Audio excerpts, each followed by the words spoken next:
Okay, the global enslavement via the Communist Manifesto by international bankers. John Maynard Keynes produced his general theory of money and credit at the behest of certain insiders of international finance who hired him to concoct a pseudo-scientific justification for government deficit spending. Just as the mysterious League of Just Men had hired Karl Marx to write the Communist Manifesto, a document that was based on principles laid down 70 years before by Adam Weishaupt, a member of the Masonic Lodge the Grand Orient of France, which was financially backed by Mayor Amschel Rothschild.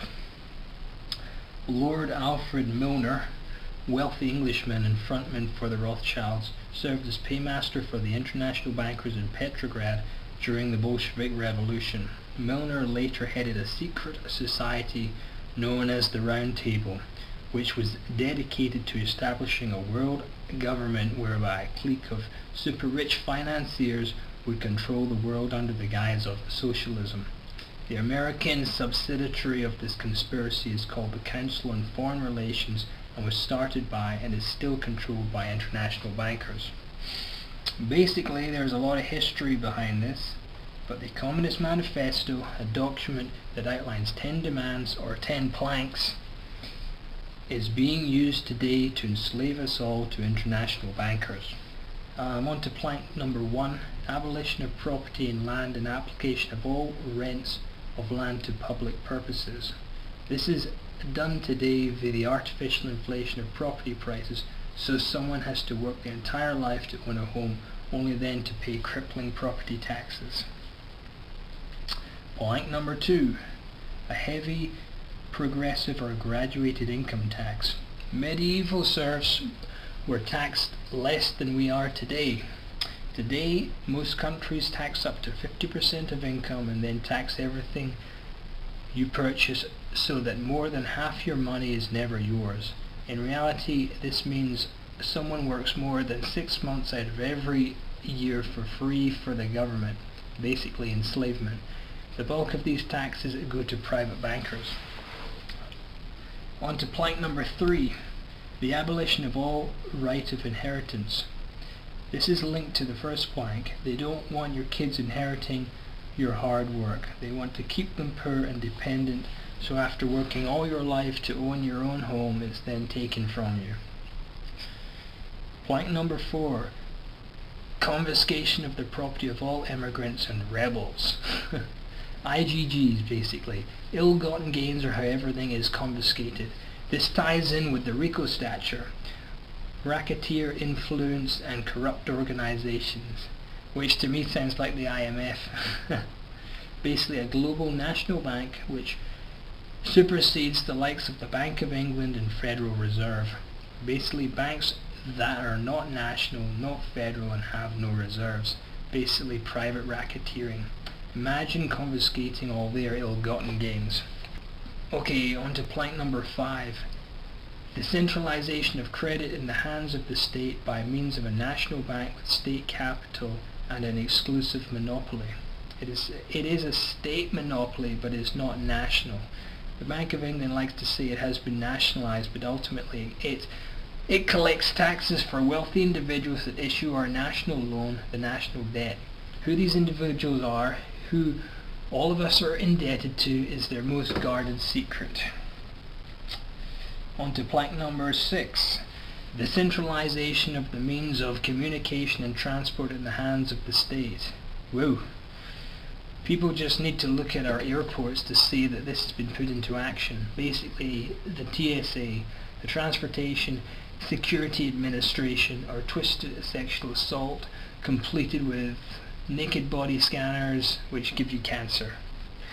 On to plank number 7, extension of factories and instruments of production owned by the state, the bringing into cultivation of wastelands and the improvement of the soil generally in accordance with a common plan.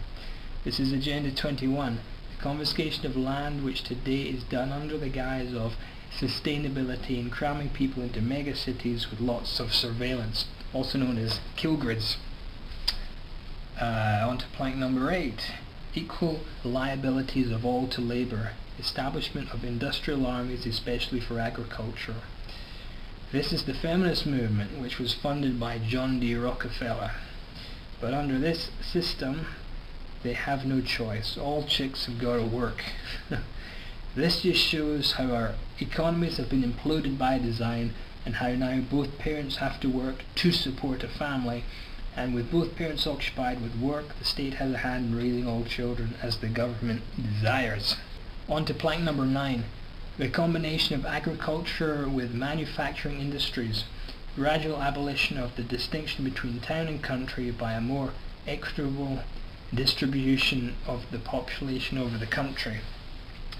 This has already been accomplished via the likes of Monsanto and a monopoly of corporations. However, as already mentioned, a distribution of population over the country is not what the government wants. What they do want is a gradual abolition of all national governments, sovereign nations, and to announce a world government which of course will be subservient to a global bank with global taxes.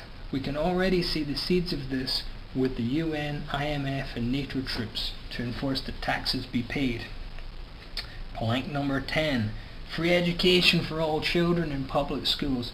Abolition of children's factory labour in its present form. A combination of education with industrial production. There's no such thing as a free lunch, okay? Schools today are indoctrinating centres to teach kids to not ask questions, not question authority, and to be good slaves. Also, it's not free. Anyone who abides this system is not free, and anyone who thinks they are free is truly enslaved. That's what the end game is, to enslave everyone and for individuals to think they love it. This is how 1984 ends. When you love the system, they kill you, for they already have your soul. At the end of the day, it's not about money, it's about power and having people's souls.